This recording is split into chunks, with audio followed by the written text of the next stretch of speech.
I've found it incredibly difficult to know what to say. I've thought over a number of days now, and words just continue to fail me. Partly it's because I know that there's some of what I say that's going to maybe tell a few home truths, and I know it's likely to offend. It may well offend both left-wingers and right-wingers. That's kind of what I do. But the evil of what has gone on in Telford, just like in Rotherham, in Rochdale, in Newcastle, and in who knows how many other towns and cities of this country, that evil deserves more of a response than it's getting. What I say now needs to be said.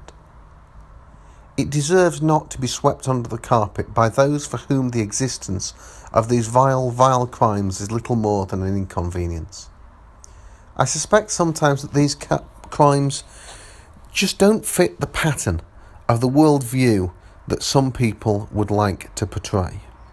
If the facts do not fit the theory, they abandon the facts.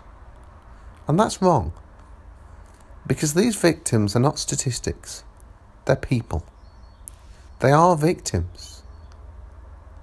The perpetrator's race and religion should not matter to a prison cell. That cell door should be locked, irrespective of such things, because we should punish criminals in this country.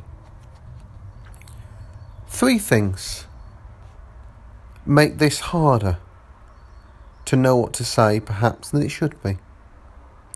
Firstly, I hate to comment in full without being in full possession of the facts.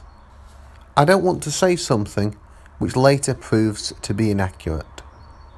And yet, waiting even longer to comment can no longer be an option. When BBC coverage virtually buries this tragedy, and it's their job to report the news, it becomes clear that I can't leave things unsaid which must be said. Secondly, I know that my words, whatever they might be, will lead to hatred. Now, if they were to lead to hatred of such evil crimes, then good. If my words lead to a hatred of the habitual turning of blind eyes to the depravity, then good. If they were to lead to the hatred of policies which have failed generations, then good. And if they were to lead to the hatred of injustice, then good. Because I believe that justice should always trump injustice. On a personal level, as a Christian, I balance 2 very different things. Many Christians focus, rightly, on a personal command that we as individuals should forgive. But then they forget the other side of the coin, the side that says that society should exact justice and ensure that the evildoer is punished. So when, for example, an American gang member, Nicky Cruz, said to street preacher David Wilkerson, "You come near me and I'll kill you," both of them knew that he would face justice, perhaps the ultimate justice, if he were to commit murder in cold blood. And David Wilkerson's response cut through that gangster's heart sharper than any knife could. "Yeah, you could do that. You could cut me up into 1,000 pieces and lay them in the street, and every piece will still love you." He would forgive. Society would punish. His words changed someone's life, transformed someone's life that day. But I also know that whatever I say will lead as well to a different kind of hatred. There are those whose words, responding to things I've said in the past, have been so horrific that I couldn't leave them there. Those who have suggested in one way or another the mass incarceration, deportation, or even murder of an entire religion. That cannot be an appropriate response.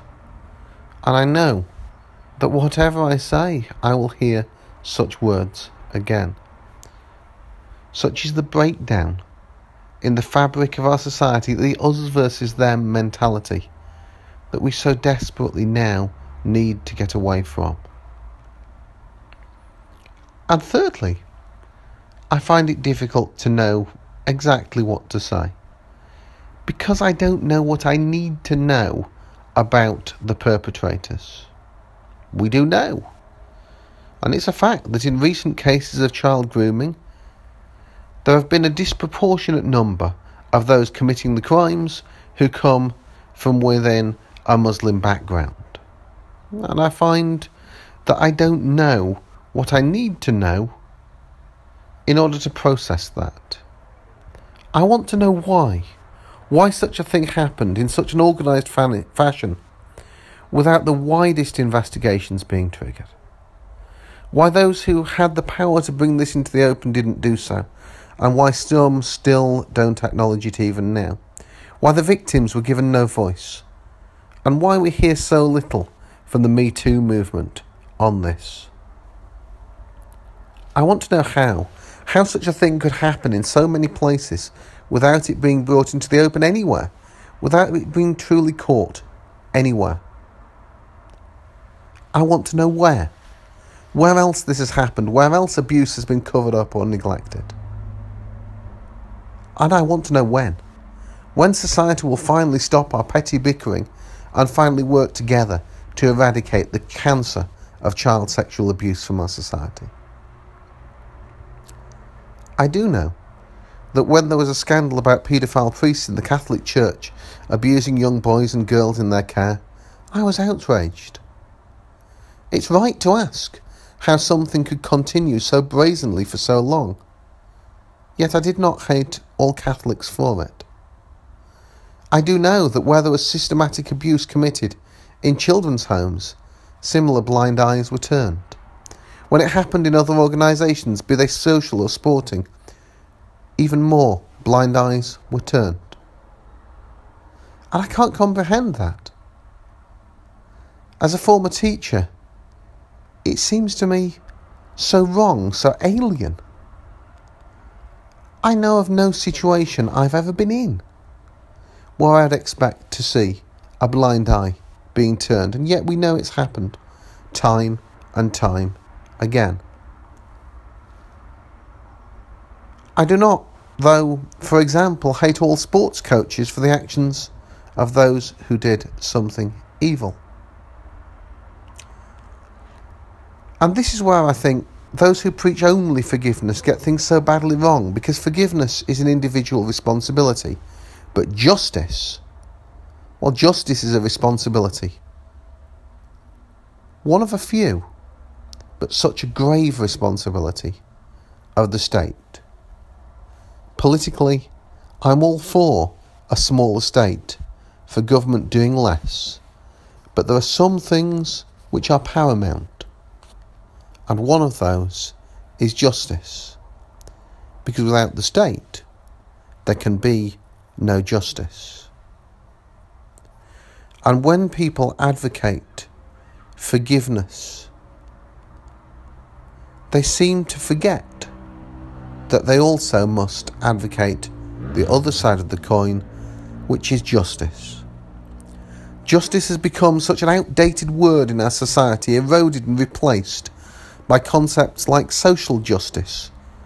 Social justice is not justice at all. The word justice stands alone. It doesn't need to be changed. It doesn't need to be modified, to be added to. Justice is justice. Social justice is not justice. We need to bring back justice in this country. And yet, the perpetrators of this organised gang kind of grooming seem to be overwhelmingly from Muslim backgrounds, as far as the statistics that I've seen go. Another thing I don't know is to what extent the perpetrators were practising, believing Muslims. I think it's important that we know. When Gary Glitter was jailed in Vietnam, no one would describe him as a Christian because he came from the UK. But when it came to paedophile priests, we would, I think, be justified in turning the spotlight there on the Catholic Church as a whole and asking about its response as an institution to what happened. To say that the majority of perpetrators were of Asian origin, or even from a Muslim background, is insufficient. Did they attend mosque? If so, was this abuse coming from within any particular sect? If the majority of perpetrators never attended mosque or only went for weddings and funerals, then what useful questions could possibly be asked of the mosques and of the imams? If they didn't know them, how could we ask such questions? But if the perpetrators attended mosque diligently, that would be a different story altogether, and different questions would need to be asked. But I don't know, because the frustrating thing is here that nobody is prepared to talk about it. Those who hate Muslims will use this to bash all Muslims, irrespective of whether or not the perpetrators were actually practicing. And those who suffer from political correctness will not dare to ask the searching questions. But we need to know. We need to be able to have an informed discussion to learn and to prevent anything like this from ever happening again. We need to understand how it came to be that such organised crime went either unreported or, when it was reported, went unsuccessfully investigated. In our soundbite world, some will just go right ahead and blame Muslims and political correctness. And this has raised enormous questions about freedom of speech.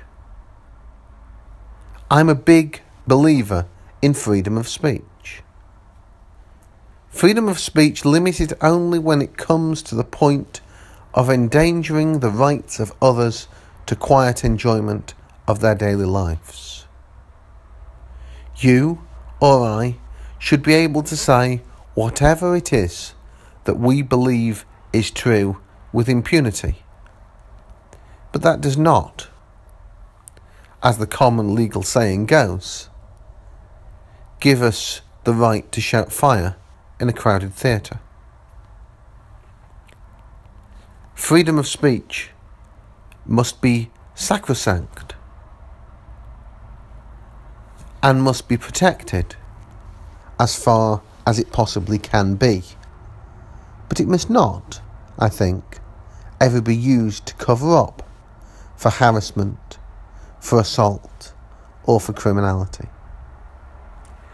And we've seen these questions recently tested within our courts. Sentencing policy has gone far awry. And then we ask, what about the Paul Goldings, the Jada Fransons of this world? Those who take the law into their own hands and get it wrong. When they do such things,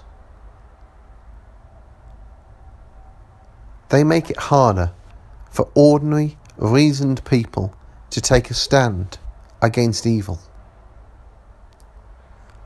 Likewise, those responsible for the so-called Punish a Muslim campaign not only advocate criminal activity, but they play straight into the hands of ISIS. Their hatred acts as the biggest recruiting sergeant for extremism that we could possibly imagine. If you stand against radical Islamic extremism, if you stand against the ideology of ISIS, then I think we must also stand very firmly against such campaigns, such victimisation, because we know, as surely as night follows day, that they will lead inexorably to extremism. When idiots like that publish things like that, the problem is not freedom of speech. They advocate criminality. But worse than that, they put people's lives at risk. Like it or not, the best counterintelligence source in this country, counter-terrorism intelligence source in this country, is Muslims.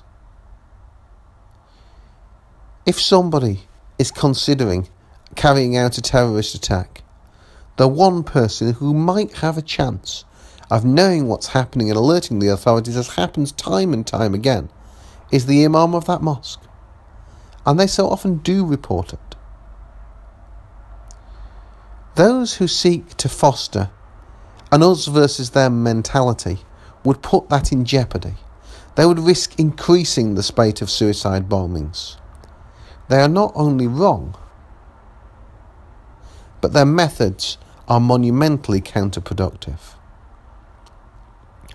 Likewise, we've seen in recent weeks the far left resorting to violence, and such violence has frustrated their own aims too. Those who fail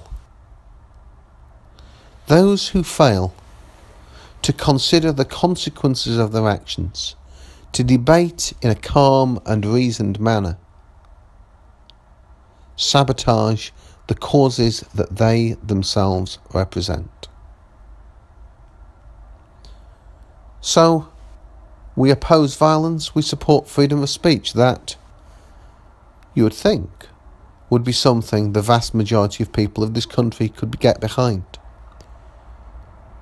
We need to recall, when it comes to freedom of speech, that freedom of speech applies to those who disagree with us just as much as those who agree with us. Censorship becomes, I believe, as dangerous, if not more dangerous, than the social ills which it seeks to prevent. I personally don't agree with what Lauren Southern says. Yet is there really a credible threat to this country from her words? Is Schedule 7 of the Terrorism Act really needed to prevent her from coming to the UK and stating her beliefs? Because it seems to me that Schedule 7 of the Terrorism Act relates to a determination that somebody who is coming to this country appears to be or has been concerned in terrorism. Producing a leaflet, the content of which is immature, childish, or crass, is one thing, but it is not terrorism. It does not appear to be terrorism, and she has not been concerned in terrorism. And so, the UK has banned her. And in all these times, actions like these are counterproductive. Whenever we move away from freedom of speech, our actions are counterproductive. The UK government has therefore handed, sadly, to her ideology a stunning PR victory.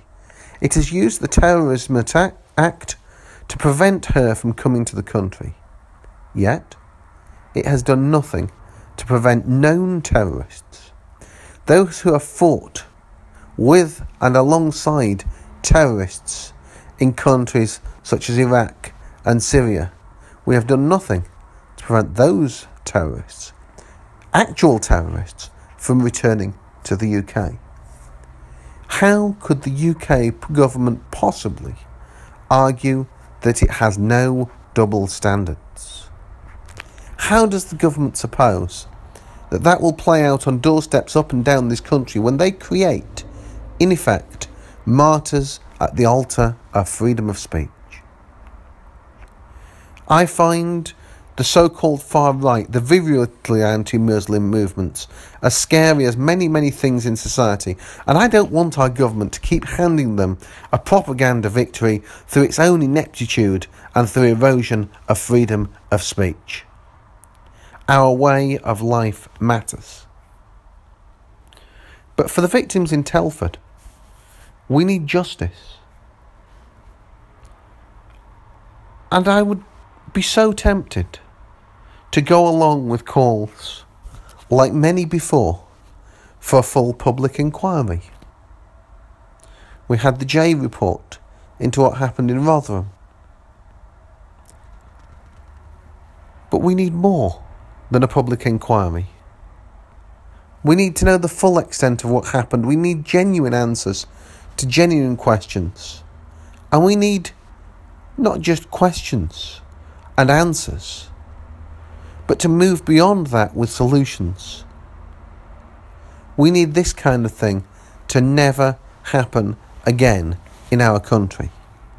We need to be sure that all of those responsible for child protection, parents, teachers, social workers, police officers, those who run clubs and societies, medical professionals, all of those who come into contact with children need to have child protection at the centre of everything that they do. I recall growing up in the 1990s that the way the age of consent was perceived by many professionals was very, very different from the reality of how people in society consider it. So, were blind eyes being turned? Perhaps to activity when it took place between teenagers? Yes, I'm sure they were. Those actions were not being prosecuted. And I just wonder, in a culture in which the age of consent was considered something that almost found itself being ignored, did that then become something which allowed predatory adults committing the most vile of acts to be perceived in that way by those who, through political correctness, through a desire to allow people to make their own choices in life, did they put those things above the law of the land? Did they put those things above the safety of children? But that, I think, is a question for all of society. It is a question that we need to come back to time after time again. The one thing which goes above all of this is that single word, and I keep coming back to it over and over again. It is the word justice. Justice is the response to evil. If we as a society learn one thing from what has happened, it must surely be that justice must be front and centre of everything we do as a society. When that is not there, the fabric of that society breaks down. We must ensure that we are a society which allows no more innocent victims as a result of faulty thinking or politically correct actions. We must, as a society, be one which ensures that we fight for justice for all, irrespective of background, because that, fundamentally, is what it means to be British.